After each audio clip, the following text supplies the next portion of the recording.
I know my colleagues have heard me speak to one of my pet peeves, but when we think about when you think about what happens within our buildings and just the efficiency that we lose when we crank our air conditioning level to just that perfect 68 degrees, so that our male colleagues can wear long sleeve shirts and t-shirts and a tie and a jacket and leather shoes and socks and long pants, so that they're comfortable.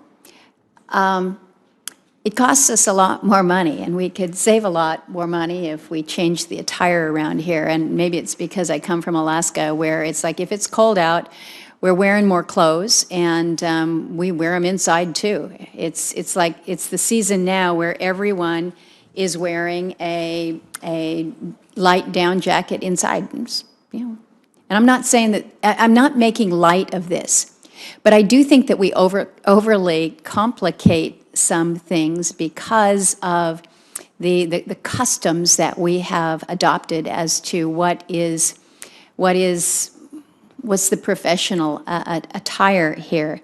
And if we wanted to save a little on our air conditioning and reduce our consumption and be a little more efficient, we might want to think about just the temperatures that we keep our buildings at to be comfortable. I know that in Japan, during the summertime, they do not keep the thermostats at 68 degrees. It's much warmer, and they're dealing with that.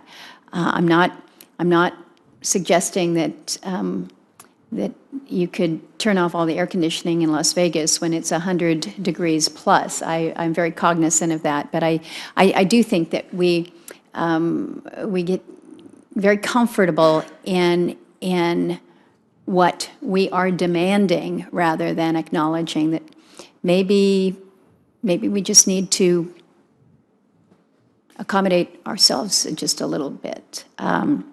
Let me turn to Senator Hoeven. I've got a few more questions that I wanted to ask about what other countries are doing, but Thank you. Turn to Senator Hoeven. You can comment about whether or not you think it's a good idea that men would no longer have to wear all this attire.